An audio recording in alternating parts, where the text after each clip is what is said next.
You need slightly more patient capital, and you need expertise in these asset classes that up until 15 years ago or so were super novel, and now are starting to become standardized and commercialized, but have really not rounded that corner in many ways yet. Welcome back to the Clean Techies podcast, where we interview the top climate founders and VCs to get their best advice for you. In this episode, we're doing something a little different. We are breaking down the Greenhouse Gas Reduction Fund, which is a generational government program deploying $27 billion with a B into clean energy investments and projects across the U.S. This monumental investment aims to catalyze private capital along with massive amounts of public funding. But how? And what do we need to know? Franz Hochstrasser joins us to tell us just that. Franz is an expert in financing projects in low-income areas and has a wealth of experience working on climate for the government, both of which are key for GGRF. Franz started his career giving his 20s to the government, and with that doing some amazing work as the special advisor to the Special Envoy for Climate Change in the Obama administration, Deputy Associate Director for the Council of Environmental Quality, and at the USDA. He was also part of the negotiating team for the Paris Agreement, as if what he was doing wasn't cool enough. Since then, Franz founded Raise Green, where he democratizes the ability to invest in climate solutions projects. He also recently joined S2 Strategies to navigate the GGRF and other landmark legislative movements. It was an absolute blast having him on. I'm so excited to debut this new version, this new type of episode with him. And as always, to all of you, thanks so much for listening, and please let us know what you think of this new format. Anyway, let's get into the show. All right, Franz, welcome to the show. How are you? Thank you so much, Samil. I'm doing great. It's super, super great to have you here. I feel like normally for our episodes, we get podcast guests way far and out in advance. To break the third wall, Franz, we got you on in like 2 weeks. So really appreciate you doing this on such short notice. Yeah, my pleasure. So please don't leave the audience in suspense. Who are you? Uh, I am Franz Hochstrasser. I have spent the last 6 years of my life building a climate investment platform called Raise Green, which aims to democratize the sustainable finance process in the U.S. It's a crowd investment model. We screened about 600 companies and listed about 40 deals, raised roughly $10 million from thousands of individual investors putting in as little as $100. And that business is ongoing, and I've recently exited that and taken up arms with a new group called S2 Strategies, collaborating on various state-level implementation efforts for the Inflation Reduction Act and the Infrastructure Investment and Jobs Act.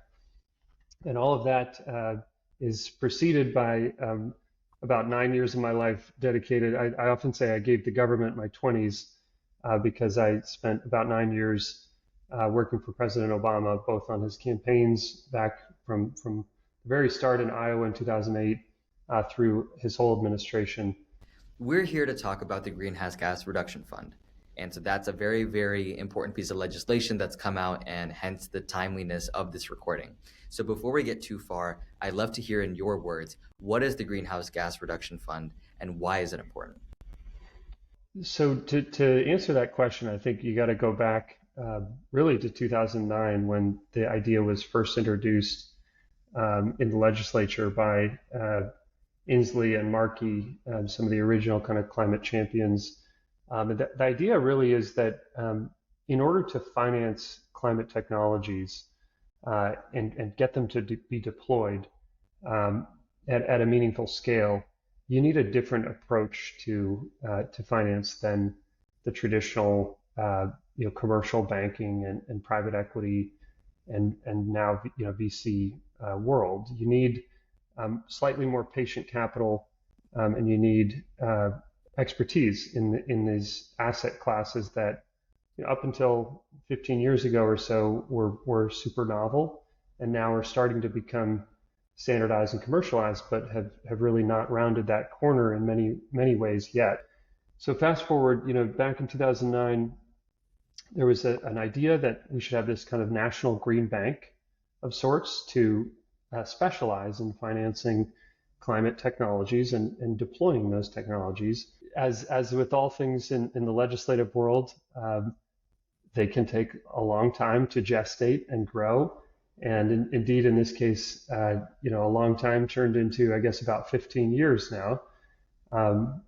And in the Inflation Reduction Act that passed Congress in the summer of 2022, there was a provision for the Greenhouse Gas Reduction Fund. And it was a $27 billion program that was to be administered by the Environmental Protection Agency and is geared towards three main program goals. First one is, of course, to reduce greenhouse gas and carbon pollution emissions. The second is to actually make sure that the benefits of the investments that come from those emission reducing technologies, or what they call qualified projects, flow and accumulate to low income and disadvantaged communities that have historically been left out of the clean energy finance picture. And then thirdly, the third program goal is to leverage those public dollars with private dollars and also public financing through things like municipal bonds and general obligation bonds, but to really leverage that money and turn it into a self-sustaining ecosystem of clean energy and climate solution finance. And EPA under Jahi Wise's stellar leadership in the Greenhouse Gas Reduction Fund office, and of course with Michael Regan overseeing it and President Biden under his direction, has done a terrific job of administering that program. And they broke it into three tiers of financing that make up a sort of new ecosystem of green bank or climate finance in the U.S. So the top tier is called the National Clean Investment Fund, the NCIF. And that's a $14 billion fund focused on making sure that they can lend nationally across the country and get that money into the hands of low-income disadvantaged communities, and then also leverage that money with private dollars. And then the second program that was announced a couple of weeks ago was the Clean Communities Investment Accelerator, and that's a $6 billion chunk of the 27. And that is meant to establish hubs that provide pass-through funding and technical assistance to the large network of community lenders, community development finance institutions, credit unions, and that has a mandate of getting 100% of the money that comes through that $6 billion into the hands of low-income disadvantaged community. And then the third piece, which we're anticipating an announcement on very soon, is called Solar for All, and that's another $7 billion program that hopefully will be announced maybe on Earth Day, who knows, by the EPA, and that would go to up to 60 organizations across the country.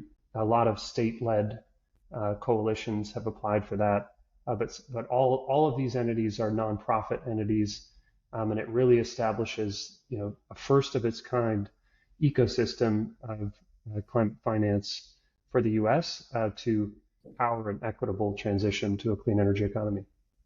Earth Day is actually my birthday, so it wouldn't be too bad to get the announcement then either. No way. That'd be great. Yeah, crazy. Happy birthday. Thank you so much for that introduction. I'd love to start with the dream that you talked about all the way back in 2009. But before we get into it, could you just tell us what is a green bank and what makes it different from a regular bank? Well, as the program defines it, so there's this great sort of historical piece of legislation in the U.S. called the Clean Air Act that passed back in the 70s when there was terrible smog and air pollution, and the government decided it was their responsibility to do something about it. And within that, there's a definition of what are called qualified projects, and those are low emissions vehicle charging, clean energy, solar, wind installations, things like building electrification and low emission heat pumps and weatherization measures. So pretty much anything that reduces carbon pollution or climate pollution is considered a qualified project. And so a green bank really is just a bank that has a special remit to only fund projects and companies that are designed to reduce emissions and help us tackle the climate challenge. What do you really see the Greenhouse Gas Reduction Fund doing and enabling that didn't previously exist? The reason for green banks, I think, and what the Greenhouse Gas Reduction Fund is so important in doing is that climate technologies are often high capex and used to be, at least, were more high risk. So that there was technology risk and there was an expensive upfront capital cost. And so that type of asset is difficult to finance with traditional means. And although, as I mentioned, we've brought down the cost curves of a lot of the climate technologies that have begun to commercialize, some of them, for harder to abate sectors, are still, not at cost parity with their fossil fuel counterparts. So that's really the motivation initially of why green banks exist. But what the Greenhouse Gas Reduction Fund does is it goes well beyond just standing up a national green bank. It actually creates, with that additional remit of requiring at least, as a baseline, 40% of the benefits of these clean energy and climate investments to flow to historically disadvantaged and underserved communities. It actually is a very powerful social intervention to ensure that this clean energy transition is not just enjoyed by those that can afford it, but that it's actually benefiting those that need it the very most. By doing that, it reduces the energy burden, which is another big challenge for those low-income folks across the country, urban and rural and tribal areas. Pay the same energy bill as you and I, but when you're making less money, that's a much bigger proportion of what you have to shell out. Before we go any further, one of the things that was most exciting about breaking down the GGRF with you on such short notice is that you have a unique perspective. Like you said, you gave your 20s to the government. You spent 8 years in the Obama administration as the senior advisor to the Special Envoy for climate change within the State Department. So yes, I worked under Todd Stern, who was the Special Envoy for climate change for about 7 years of Obama. I worked for him for his last 2 years to help negotiate the Paris Agreement. Prior to that, worked at the White House Council on Environmental Quality as a Deputy Associate Director for Public Engagement. And prior to that, I had spent about 4 years at the U.S. Department of Agriculture. So wasn't at the State Department for all 8 years, but did serve for all 8 years. And among your many achievements during that time, you actually were part of the team that negotiated the Paris Agreement. I mean, that's crazy next level. I just want to know, first of all, what was that experience like I feel like that was the thing that people before a lot of this government money really referenced. That was like the only major thing we'd ever gotten done. How were you able to accomplish such a big feat? And what has it taught you about how you view mobilizing public-private partnerships? Definitely among my most proud accomplishments was being part of the Paris Agreement negotiating team in the run-up to COP21 and then at COP21 and thereafter in getting the agreement to enter into force, which we were able to do right before the Trump administration took power. It was an amazing run.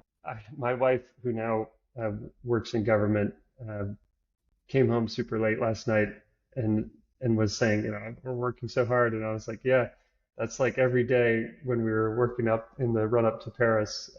It was nonstop. But hard work also makes you appreciate the gravity of the moment. And that really was, I think, a pivot point for all of the national governments in coming together, recognize that this crisis was something that really necessitated a global signal, and countries really worked around the clock to make it happen.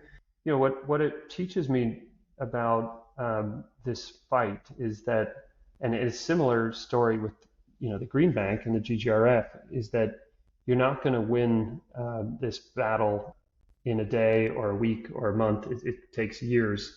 The negotiating mandate that resulted in the Paris Agreement had originally been set to be finalized at COP15 in 2009, and they ended up renewing that mandate and rolling it over for another 6 years to get it done ultimately in 2015. It was the beginning of so many pieces of what we're now seeing come to fruition. So Mission Innovation, which was a partnership between Bill Gates and a bunch of billionaires and sort of the 20 largest emitters that account for 80% of global greenhouse gas emissions, that was launched at COP21 in Paris, and I was in the room for that. And, a task force on climate-related risk disclosures that has now evolved into the International Sustainability Standards Board that's putting in place guardrails for financial markets to disclose climate risk.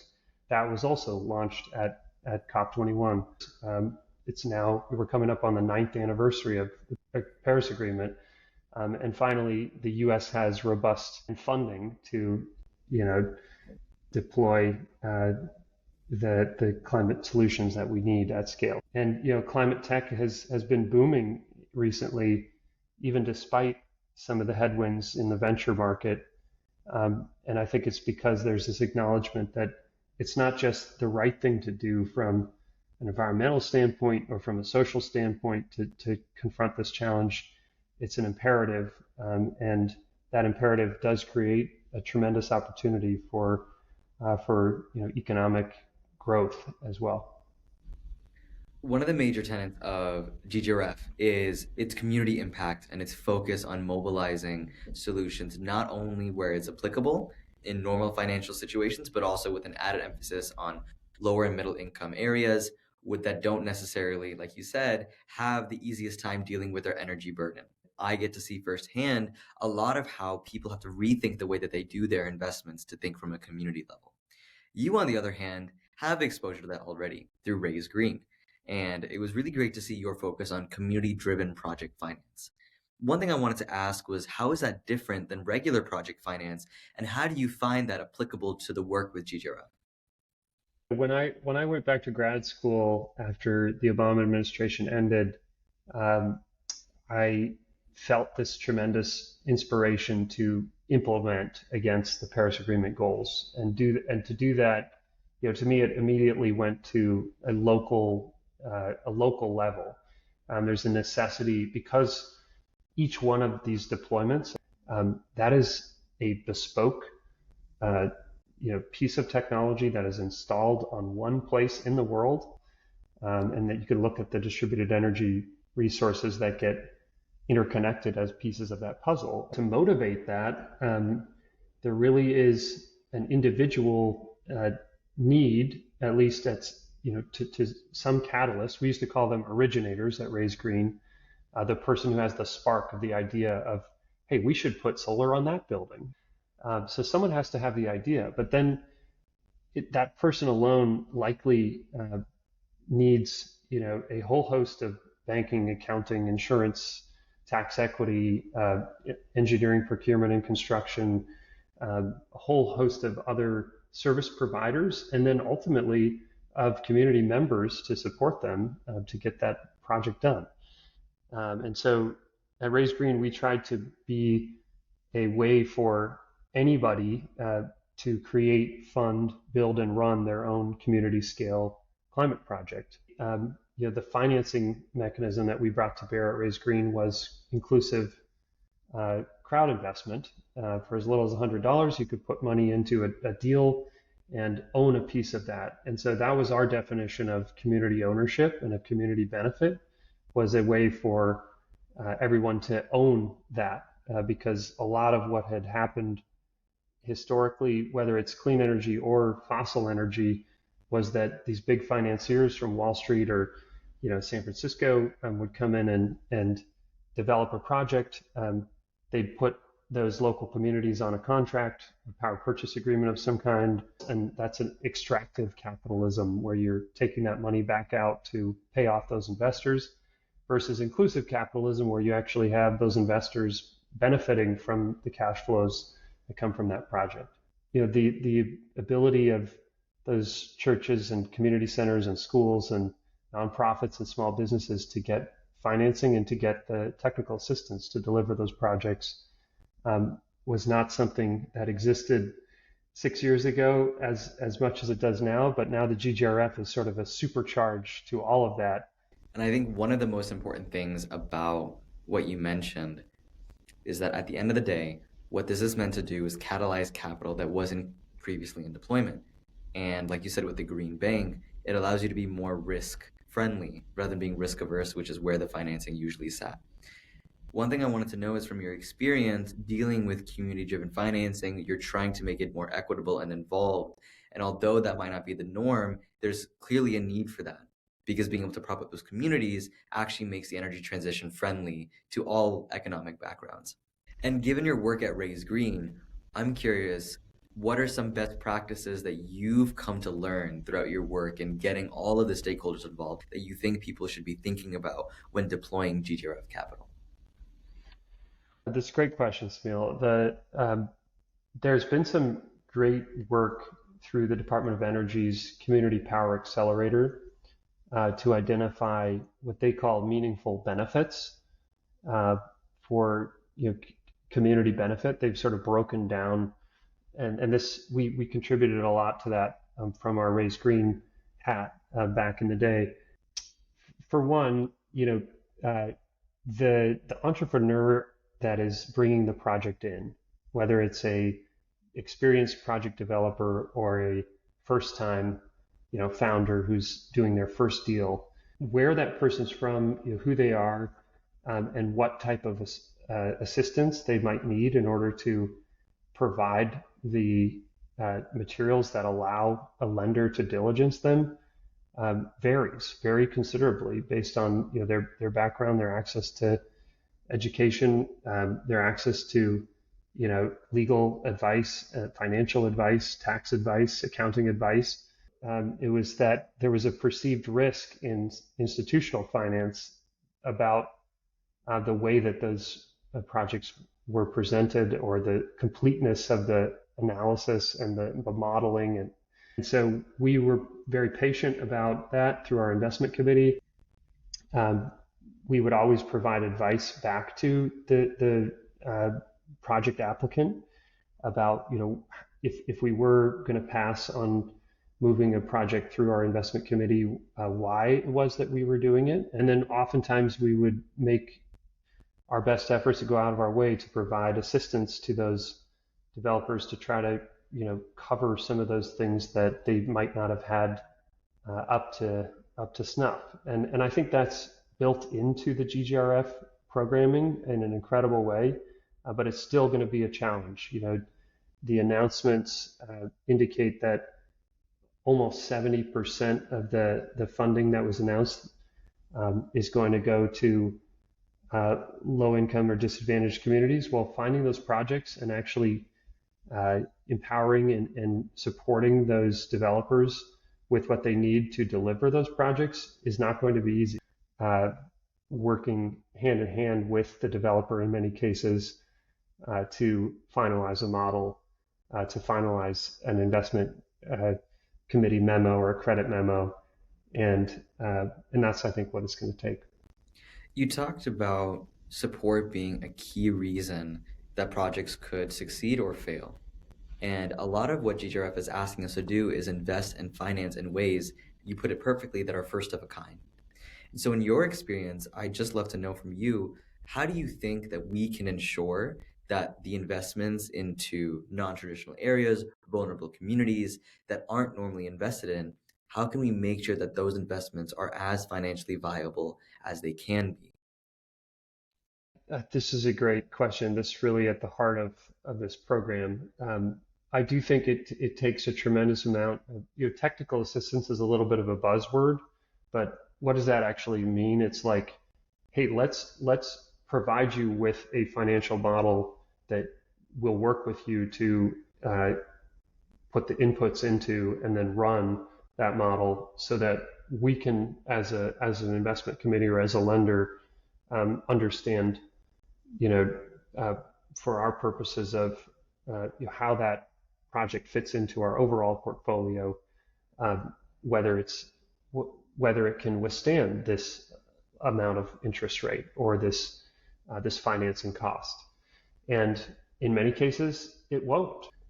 And a lot of what that's called in sort of project finance parlance is pre-development work before you even have, site control in many cases, just doing feasibility on different sites to pick the right ones. The EPA's community change grants are a tremendous place to go, and you can get up to $20 million with a community-based organization working with a partner to do that pre-development work.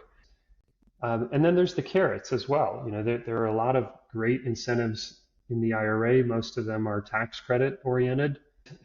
What we didn't have back when we were building our pilot projects at Raise Green and New Haven Community Solar was the ability for a tax exempt entity to use direct pay or elective pay financing, which means that if you're a nonprofit and you develop a project, the Treasury Department will pay you back 30% of the cost, or sometimes even more than that if you qualify for one of those adders, in cash, as in lieu of a tax equity investment. And for private developers, they can now sell their tax credits as a transferable unit. The whole industry, frankly, has shifted, and it is such an exciting time to be in the space. But the community lenders and GGRF recipients and the entire ecosystem has to be patient about delivering success against this program. In a massive ecosystem shift like what this is creating and what it's going to create, I think one of the most important tools is storytelling, and that too, understanding how things have succeeded in the past. Your platform with Raise Green especially, I think, has such unique access to almost like a data set or like a playbook of how people are doing this already. So I'd love if you could share with us and for the audience any examples, maybe one or two in particular that you love to tell the stories of when private capital was successfully mobilized for these energy projects, and particularly in areas that were in the low income and disadvantaged communities that the GRF is trying to target. Harkening back to a few months ago as the CEO and a founding CEO of Raise Green, I think the single deal that I think really epitomizes an inclusive climate finance approach was the Henderson Hopkins High School project. So there's a school in East Baltimore. It's a 98% Black community, and this group, the Climate Access Fund, worked to develop a community solar project on the rooftop of that school. So the school is the host. It's about an 860 kilowatt project. And the subscriber base is 100% low to moderate income. They're giving a 25% discount to all of those subscribers to the project. They're also running an educational module with the high school. So using the data and the exhibiting the solar installation as an educational tool for the students at the high school. And we at Raise Green financed about $370,000 out of the project cost through a low interest rate debt offering. So we raised that money from close to 50 investors total. We worked on that project for over 2 years. And thankfully the IRA passed in the meantime, because we had been really frankly pulling our hair out around trying to make sure that we could monetize the tax equity or the tax credit before the Inflation Reduction Act allowed that nonprofit Climate Access Fund to take it as direct pay. So with that gone, it became a lot easier, and they raised the additional chunk of capital, and they have all the money that they need to proceed. So yeah, Lynn Heller and Suzanne Kim just did a phenomenal job on that project. And it really is an epitome of that, you know, I call it the charismatic megafauna of inclusive clean energy. So I love that deal, and super proud of it. And then, we were also able to work with the Connecticut Green Bank, which was the first green bank in the U.S., to do the first ever green bond certified crowd investment opportunity. So we did a whole series, raised well over, I think, for $2 million of that now. That's been raised from, close to 500 investors. I mean, talk about making access democratized. To be able to put in $100 and really contribute to this movement, I mean, that's phenomenal. I mean, people celebrated Kickstarter when it first came out. Robinhood even made stocks look pretty.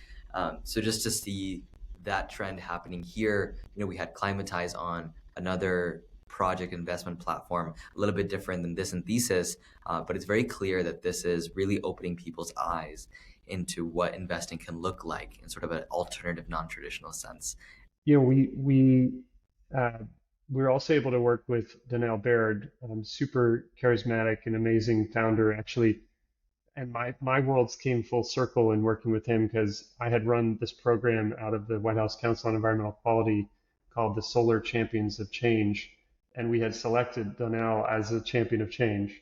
And so he came into the White House back in like 2014, and did a panel. And then, fast forward like 8 years later, and he was raising around for a bunch of multifamily affordable housing energy efficiency retrofits. And so we worked with them to structure a green bond type instrument, a debt product. And that was our most viral investment issuance on Raise Green.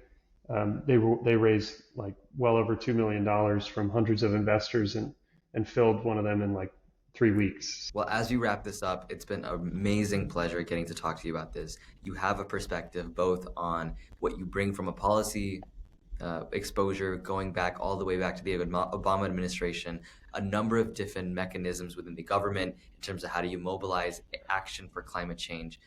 You've had such a wide variety of experiences that also now culminates in almost the exact type of experience we need for community-driven financing of these projects. Thank you so much for joining us and breaking down the GGRF big news announcement, all of the exciting things coming out of this. So I really, really appreciate you coming on.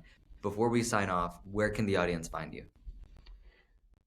Excellent. Yeah, well, Samil, thanks so much for the opportunity. I really love talking about this stuff. I am easy to find on LinkedIn, just Franz Hochstrasser.